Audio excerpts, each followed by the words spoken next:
Hello everyone, स्वागत है आपका हमारे चैनल पे। और आज है जुलाई 3 और यहाँ पे इंपॉर्टेंट न्यूज़ को देखेंगे। बहुत अच्छे अच्छे न्यूज़ दिया हुआ है क्योंकि पीटी एग्जाम में पूछे जाने की पूरी संभावना है। सबसे पहला देख लीजिए यहाँ पे स्वाति मालीवाल, इनका तो आर्टिकल 2 महीना 3 महीने से कंटिन्यू आ रहा है। और मामला क्या था कि इन पे जो है आपके जो नेता लोग हैं ना, आप पार्टी के, तो उनका एक पर्सनल असिस्टेंट था। उन्होंने इनके साथ हाथापाई किया, इनके साथ असॉल्ट किया, ठीक है। अ, और इनको चोट पहुंचाया। इन्हीं को लेकर जो है पूरा आर्टिकल छपा हुआ था, बार बार न्यूज़ मार दी है। आप पार्टी की ही संसद है राज्यसभा में, ठीक है। और ये पूर्व में दिल्ली महिला आयोग के क्या रह चुके हैं, अध्यक्ष रह चुके हैं, ठीक है। तो नेशनल वीमेन कमीशन, आप याद रखिएगा, यहाँ से क्वेश्चन पीटी में पूछा गया है, तमाम स्टेट पीसीएस में पूछा गया है। नेशनल वीमेन कमीशन जो है 1990 का जो एक्ट था, ठीक है, उसके तहत बना था 1992 में। और ये कोई कॉन्स्टिट्यूशनल पोस्ट नहीं है, आप याद रखेंगे। पूछेगा क्या ये संवैधानिक पद है, बिल्कुल नहीं है, ठीक है। ये इंपॉर्टेंट फैक्ट था। ये महिलाओं से जुड़ा हुआ जितने भी मामले होते हैं उनका ये क्या करती है, स्वतः संज्ञान लेती है और मामले का जांच वगैरह करती है। और महिलाओं के उत्थान के लिए जो भी सिफारिशें होती है वो सब करती है, ठीक है। कौन? महिला आयोग। हम दिल्ली महिला आयोग की बात नहीं कर रहे, हम बात कर रहे हैं नेशनल वेमेन कमीशन के बारे में, ठीक है, क्योंकि क्वेश्चन वहाँ से पूछा गया है। फिर बात करते हैं दिल्ली में, आपको पता ही है प्रदूषण, लू वगैरह।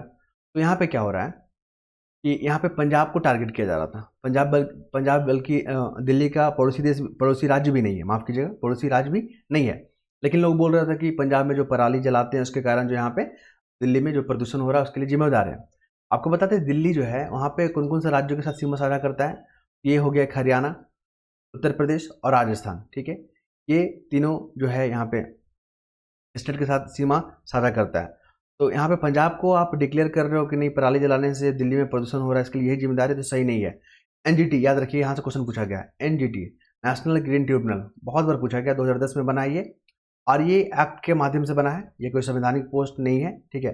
पर्यावरण से जुड़ा हुआ जितना भी मामला होता है उसमें जो है ये एक ऑटोनॉमी संस्था है, ध्यान रखेंगे, क्वेश्चन पूछा गया है।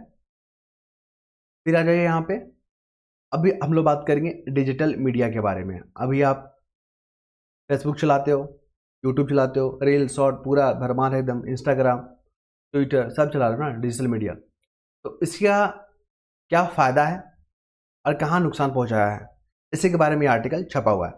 हम आपको बता दें, डिजिटल जो मीडिया है उसकी अगर सकारात्मक की बात करें, पॉजिटिव की बात करें, तो कम समय में आपको सूचनाएं उपलब्ध कराता है। क्या करता है? कम समय में सूचनाएं उपलब्ध कराता है। आपको ज्ञान के बारे में, मतलब ज्ञान जो है, ज्ञान यह है, उसके बारे में आपको ज्ञान देता है। और आपको बता दें यहाँ पे बहुत सारे क्षेत्रों में इन्फ्लुएंसर इन्फ्लुएंसर के माध्यम से समाज में जो है अच्छे कामों को यहाँ पे प्रोत्साहित किया जाता है। तो ये सब सकारात्मक चीज़ है। नेगेटिविटी में अगर हम लोग बात करेंगे यहाँ पे, नेगेटिव में क्या इसका नुकसान हुआ है, तो यहाँ पे आप देखोगे प्राइवेसी, डेटा प्राइवेसी को लेकर यहाँ पे इशू रहता है। साथ ही यहाँ पे ऐसे ऐसे कंटेंट जैसे कुंठा हो गया, अश्लीलता हो गया, खुराफात और करतब, ऐसे ऐसे यहाँ पे कंटेंट मिलते हैं जो कि समाज के लिए सही नहीं होता है। ये नेगेटिव हो गया। साथ ही यहाँ पे जान माल की भी बहुत नुकसान होता है। लोग सेल्फी लेने के चक्कर में, वायरल होने के चक्कर में जान से हाथ गवा बैठते हैं। तो डिजिटल माध्यम का ये क्या है, नुकसान ही हो गया। साथ ही आपके यहाँ पे बता दें, जैसे कि नेता वगैरह होते हैं, ठीक है, वो लोग भी इसका मिसयूज करते हैं अपना जो है, यहाँ पे जो फैक्ट को क्या होता है, छुपाने का काम करते हैं। ये सब नेगेटिव इम्पैक्ट होता है। पूरा आर्टिकल जब मैंने पढ़ा तो नेगेटिव इम्पैक्ट और पॉजिटिव इम्पैक्ट यही देखने को मिला। साथ ही एक चीज़ और याद रखिएगा, मैंने यहाँ पे हाईलाइट करके रखा हुआ है कि हाँ, इसके बाद मुझे कुछ खास नज़र नहीं आ रहा है, ठीक है। तो नेक्स्ट मूव करते हैं हम लोग। कुदरत का फिक्र, यहाँ पे जो है पर्यावरण से जुड़ा हुआ मुद्दे को उठाया गया है। तो यहाँ पे पर्यावरण से जो जुड़ा हुआ मुद्दा है, जैसे कि जैव विविधता, बायोडाइवर्सिटी, आपने सुना है। सरकार ने इसके लिए क्या कदम उठाया, तो अभी पता है ना, भारत में जितने भी जीव जंतु हैं उसका एक क्या कर दिया गया है, दस्तावेजीकरण किया गया है, डॉक्यूमेंटेशन किया गया है, सारे डाटा को कलेक्ट किया गया है। तो भारत ऐसा करने वाला पहला राज्य है, ठीक है। जैव विविधता के संरक्षण में महत्वपूर्ण योगदान है। ये जो डॉक्यूमेंटेशन किया गया उसका फ़ायदा क्या होगा, नीति बनाने में होगा, नीतियों को इम्प्लीमेंट करने का होगा। जो पर्यावरण से जुड़े हुए जो संरक्षण है उसमें ये काफ़ी जो है काम करेगा, ठीक है। और आपको बता दें, यहाँ पे जलवायु परिवर्तन के कारण, मानवीय गतिविधियों के कारण, जीवन शैली में बदलाव के कारण हमारे जीवों को जीव जो होते हैं, जीव जंतु होते हैं, उसका अस्तित्व जो है खतरे में पड़ा रहता है। तो जीव जंतु का जो अस्तित्व जो खतरे में है, उसके लिए क्लाइमेट चेंज जो है बहुत बड़ा कारण है। मानवीय ह्यूमन एक्टिविटी बहुत बड़ा कारण है। साथ ही जो है जीवन शैली, लाइफ स्टाइल में जो परिवर्तन है वो भी बहुत बड़ा कारण है। ये सब चीज़ को ध्यान रखिएगा। यही सब चीज़ आपको एग्जाम में मेंस में लिखना होता है, क्योंकि आप जो याद करके जाओगे ना वो चीज़ याद आएगा ही नहीं एग्जाम हॉल में। बहुत बहुत अजीब सा प्रेशर रहता है वहाँ पे। ठीक है, चलिए हादसा को लेकर बात करेंगे। अभी पता है हाथरस में जो हुआ है, यूपी का जो घटना है हाथरस, हाथरस वहाँ पे लगभग 100 लोग से अधिक लोगों की जान चला गया है, बहुत लोग घायल हो गए हैं। ये बहुत जो है दुखनीय घटना है। प्रधानमंत्री, राष्ट्रपति जी इन्होंने कहा कि इस दुख की घड़ी में जो है जितने भी यहाँ पे गंभीर लोग हैं उनके साथ जो है हम खड़े हैं। जितना भी हो सकेगा सारा सहायता उपलब्ध कराया जाएगा। ठीक है, तो कुल मिलाकर जब मैंने इस आर्टिकल को पढ़ा तो यहाँ पे बात किया जाए, जब पता था आपको इतना बड़ा आयोजन होगा, यहाँ पे भीड़ जुटेगा, ठीक है, आपने सुरक्षा को लेकर इंतजाम क्यों नहीं किया? ये आर्टिकल में ही में बोला जा रहा है कि आपने सुरक्षा को लेकर इंतजाम क्यों नहीं किया गया। ठीक है, जो यहाँ पे लोकल गवर्नमेंट थी, जो जिला प्रशासन थी, उन्होंने इतने बड़े प्रोग्राम करने के लिए औचक निरीक्षण क्यों नहीं किया? वहाँ व्यवस्था क्यों नहीं चेक किया है कि कैसे भीड़ को मैनेज किया जाएगा, लोग आएंगे जाएंगे कैसे होगा? ठीक है, इन तमाम चीज़ों को इग्नोर किया गया। हालांकि अभी कमेटी बैठा है, रिपोर्ट आने के बाद ही जो यहाँ पे क्लियर हो पाएगा कि इसके पीछे क्या कारण है हादसा के पीछे। देखिए, अभी आपको पता है दोहरा रवैया में हम लोग बात करेंगे तो आतंकवादी जो खालिस्तानी लोग हैं, यहाँ पे क्या हो गया, गुरपंत सिंह पन्नू और एक और है निज्जर, ये दोनों का नाम आपको पता ही है, खालिस्तानी लोग हैं ये। ठीक है, ये आतंकवादी खालिस्तानी है, भारत ने इसको आतंकवाद डिक्लेयर कर रखा है। तो 5 आई जो है न्यूज़ में आ गया है, 5 आइज, ठीक है, अलायंस। ये क्या है? तो इसमें 5 लोगों का ग्रुप है, जिसमें आपका कनाडा है, ऑस्ट्रेलिया है, अमेरिका है, न्यूजीलैंड, ये याद रखिए क्वेश्चन आ रहा है इस बार, और ये ब्रिटेन है। ये 5 लोगों का ये कम्युनिटी है, ये ग्रुप है। ये लोग क्या करते हैं, अपने जो खुफिया जो सूचना है ना उसको साझा करते हैं आपस में, 5 आइज। ठीक है, तो यहाँ पे भारत के ये लोग क्या करते हैं, विरोध कर रहे हैं। जैसे कि भारत जो है खालिस्तानी डिक्लेयर किया हुआ है, आतंकवादी डिक्लेयर किया हुआ है निज्जर और पन्नू को, तो ये लोग समर्थन दे रहा है, ये 5 कंट्री वाले लोग। ठीक है, तो इसी को लेकर ये आर्टिकल दिया गया है। फिर हम बात करेंगे यहाँ पे, जब मैंने यहाँ पे बात किया तो ईवीएम को लेकर मुझे भरोसा था और ना है। यह है समाजवादी पार्टी के नेता, ठीक है, जो कि एमपी है ये। इन्होंने ईवीएम पे अपना भरोसा जताने से मना कर दिया, बोले मुझे भरोसा नहीं है ईवीएम पे, क्योंकि सही से या प्रॉपर वर्क नहीं करता है। तो जब मैंने पूरा आर्टिकल पढ़ा यहाँ पे, तो बिहार को विशेष राज्य देने की बात चल रहा है। ठीक है, बिहार को विशेष राज्य, इस बार बीपीएससी में आ रहा है ये वाला क्वेश्चन। ठीक है, मेंस वगैरह में पूछेगा ये वाला। तो बिहार को जो अभी जो लोन वगैरह मिलता है ना केंद्र की तरफ से, ठीक है, तो उसमें 90% जो है ना लोन होता है, और 10% क्या होता है, ग्रांट या अनुदान होता है। ठीक है, लेकिन जैसे विशेष दर्जा का इसको दर्जा मिल गया बिहार को ना, तो पता है क्या होगा, 90% जो है ग्रांट के रूप में हो जाएगा और 10% लोन के रूप में हो जाएगा। तो ये बिहार को दर्जा मिलना ही चाहिए, क्योंकि बिहार जो आर्थिक और सामाजिक रूप से काफ़ी पिछड़ा है। ठीक है, बिहार के साथ इंटरनेशनल बाउंड्री भी शेयर होता है। बिहार की भौगोलिक स्थिति ऐसा है कि वहाँ पे जो है सही नहीं है। तो हम लोग बात करेंगे, ठीक है, कि बिहार को क्यों मिलना चाहिए यहाँ पे बिहार विशेष दर्जा, और इससे बिहार को क्या फ़ायदा होगा। इसके बाद हम लोग बात करेंगे मानसून के बारे में। देखिए मानसून जो है आ गया है। तो सबसे अधिक मानसून जो होता है ना, साउथ वेस्ट मानसून जो होता है, 80% जो मानसून होता है ना, साउथ वेस्ट मानसून होता है, याद रखिएगा। सबसे पहले केरल में होता है, उसके बाद अन्य क्षेत्रों में जाके फैलता है। और साउथ वेस्ट मानसून से ना तमिलनाडु में वर्षा नहीं होता, याद रखिएगा, ये फैक्ट है, कई दफ़ा पूछा गया है, तमिलनाडु में वर्षा नहीं होता है। फिर हम लोग बात करेंगे यूपीआई के बारे में।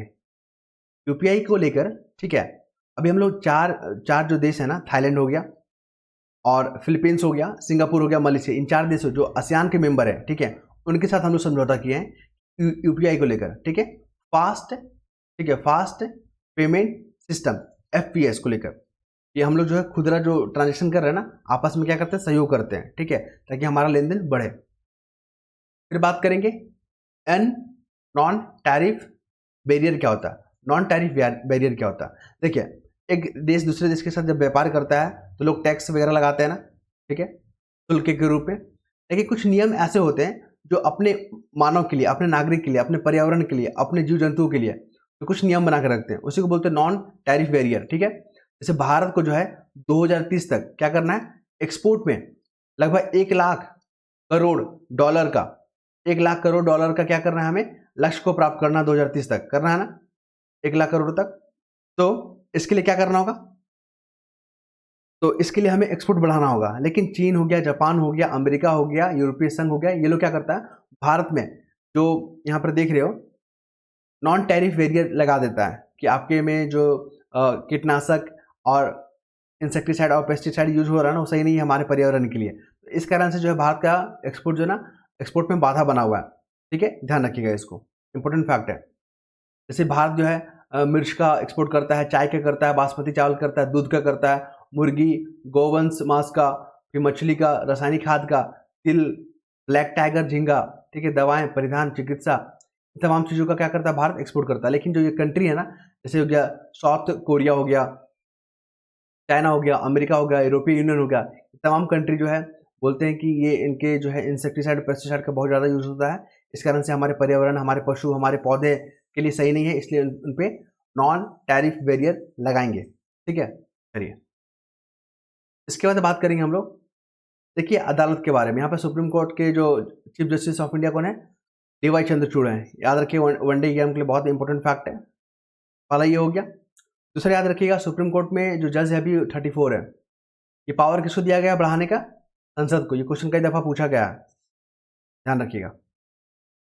इसके बाद बात करेंगे भारत और अमेरिका संबंध को लेकर, रिलेशन को लेकर। देखिए भारत और अमेरिका के बीच में जो संबंध है, कौन कौन सा कॉमन सेक्टर है जिसपे दोनों मिलकर कार्य कर रहे हैं, और क्या क्या अभी तनाव देखने को मिल रहा है। तो अभी खालिस्तानी मुद्दा पे जो है तनाव देखने को मिल रहा है। ठीक है, यही क्वेश्चन पूछेगा आपसे कि अभी जो विवाद के जो रिश्ते हैं, रशिया के साथ जो भारत का जो नज़दीकी बढ़ा है, उसके कारण भी तनाव देखने को मिल रहा है। साथ ही आपको बता दें H1 वीज़ा के कारण भी यहाँ पे जो है यहाँ पे क्या मिल रहा है, तनाव देखने को मिल रहा है। साथ ही अमेरिका जो है भारत के इंटरनल मैटर में भी दखल दिया है, जैसे कि माइनॉरिटी को लेकर और यहाँ पे पीओके को लेकर। ठीक है, चलिए तो ये सब जो है काफ़ी जो है टेंशन देने वाला एरिया है। तो भारत और अमेरिका के बीच में इन तमाम क्षेत्रों में जो है यहाँ पे क्या देखने को मिल रहा है, विवाद। और G7 का समिट कहाँ हुआ? इटली में हुआ है, याद रखेंगे, इंपॉर्टेंट फैक्ट है, पूछा जा सकता है। उसके बाद ये हमारे वायुसेना प्रमुख, क्या नाम इनका? VR चौधरी। ठीक है, VR चौधरी जो है, इन्होंने कहा कि हमारे अपने सेना को जो है अत्याधुनिक और प्रौद्योगिकी से लैस करेंगे। ठीक है, ये हमारी ज़रूरत है और देश को आत्मनिर्भर बनाएंगे। साथ ही आपको बताते हैं हैदराबाद में जो है ना, हैदराबाद में क्या हुआ है, हथियार प्रणाली स्कूल का उद्घाटन किया गया। पूछेगा वनडे एग्जाम के लिए कि हथियार प्रणाली जो स्कूल है कहाँ उद्घाटन किया गया है, तो हैदराबाद। बीपीएससी में इस बार आने की संभावना मुझे लग रहा है। देखिए आरक्षण के मुद्दे पर सुप्रीम कोर्ट पहुंची बिहार सरकार। बिहार सरकार ने जो है आरक्षण को 65% कर दिया था। ठीक है, 50% बढ़ाकर 65%, और जनरल के लिए कितना हो गया? 35%। तो पटना हाईकोर्ट ने इसको जो है खारिज कर दिया, यह कह के कि ये जो है 50% आरक्षण को क्या कर रहा है, वायलेशन कर रहा है। लेकिन बिहार सरकार पहुंच गई सुप्रीम कोर्ट।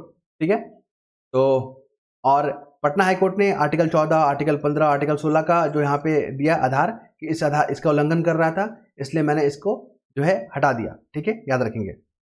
और बीपीएससी मेंस में आरक्षण को लेकर क्वेश्चन आएगा, तो आरक्षण से टॉपिक को अच्छे से पढ़ लीजिएगा।